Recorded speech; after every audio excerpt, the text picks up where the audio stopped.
गोथार केरमतायनो रोगसावै हास्तिनि ते हायगनि जत लोकरंनो खुलुमा ते हामजागमा याफारो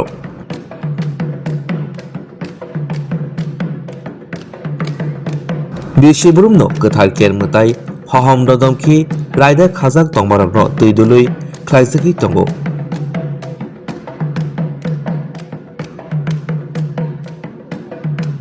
हास्तिनि हामक्राय कामिनि हामक्राय लोगो हामक्रायनि बागै गोथार केर हहम ददमखि ख्लाइजगो बिसिब्रुमनो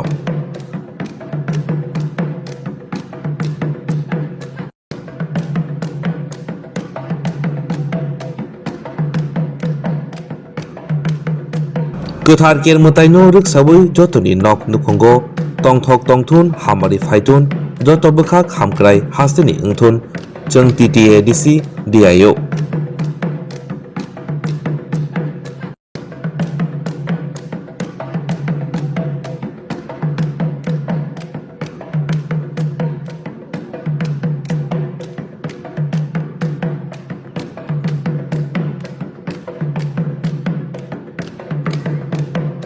कभी सोचा है कि हर साल त्रिपुरा में कुछ दिनों के लिए एक पूरा क्षेत्र पवित्र घोषित कर दिया जाता है, जहां सभी को विशेष नियमों का पालन करना पड़ता है। इसका उत्तर छिपा है त्रिपुरा की सबसे प्राचीन और अनूठी जनजातीय परंपराओं में से एक, केर पूजा।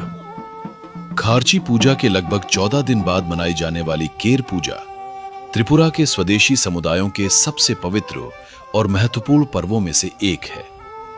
केर शब्द का अर्थ है पवित्र सीमा या सुरक्षित क्षेत्र। प्राचीन त्रिपुरी मान्यताओं के अनुसार यह पवित्र सीमा रक्षक देवता केर का आह्वान करने के लिए बनाई जाती है, जो भूमि और उसके लोगों की बीमारियों, प्राकृतिक आपदाओं और नकारात्मक शक्तियों से रक्षा करते हैं। केर पूजा की परंपरा का इतिहास माणिक्य राजाओं के समय से जुड़ा हुआ माना जाता है। कहा जाता है कि राज्य की शांति, सुरक्षा और समृद्धि के लिए राजाओं ने रक्षक देवता से प्रार्थना की। तब उन्हें एक पवित्र सीमा निर्धारित करने और पूजा के दौरान कठोर अनुशासन का पालन करने का निर्देश मिला।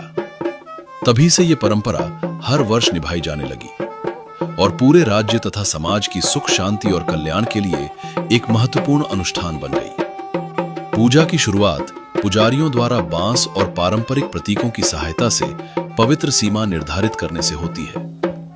जैसे ही यह सीमा स्थापित होती है, उसके भीतर रहने वाले सभी लोगों से प्राचीन रीति रिवाजों का पालन करने की अपेक्षा की जाती है। लगभग 2.5 दिनों तक परंपरा के अनुसार लोग इस पवित्र क्षेत्र के भीतर प्रवेश या बाहर जाने से बचते हैं। इस दौरान उत्सव, संगीत और अन्य मनोरंजन संबंधी गतिविधियों को भी विराम दिया जाता है, ताकि पूजा पूरी श्रद्धा, शांति और अनुशासन के साथ संपन्न हो सके। इन सभी अनुष्ठानों का संचालन चंताई अर्थात मुख्य पुजारी द्वारा किया जाता है। वे पूरे समाज की सुरक्षा, शांति, समृद्धि और खुशहाली के लिए विशेष प्रार्थनाएं और धार्मिक अनुष्ठान करते हैं। जहां अधिकांश त्योहार गीत, संगीत और नृत्य के माध्यम से उत्सव मनाते हैं, वहीं केर पूजा हमें अनुशासन, एकता और परंपराओं के सम्मान का संदेश देती है। ये विश्वास सिखाती है कि जब पूरा समाज एक साथ आस्था और समर्पण के साथ जुड़ता है, तब सामूहिक कल्याण और समृद्धि का मार्ग प्रशस्त होता है। आज भी केर पूजा त्रिपुरा की समृद्ध जनजातीय विरासत का एक जीवंत प्रतीक है। ये सदियों पुरानी परंपराओं को संजोए हुए है और आने वाली पीढ़ियों तक सांस्कृतिक पहचान को सुरक्षित रखने का कार्य कर रही है। केर पूजा केवल एक धार्मिक अनुष्ठान नहीं, बल्कि मानव, प्रकृति और आस्था के बीच गहरे संबंध का प्रतीक है। एक ऐसी अमूल्य परंपरा जो आज भी त्रिपुरा के लोगों को सुरक्षा, प्रेरणा और एकता का संदेश देती है।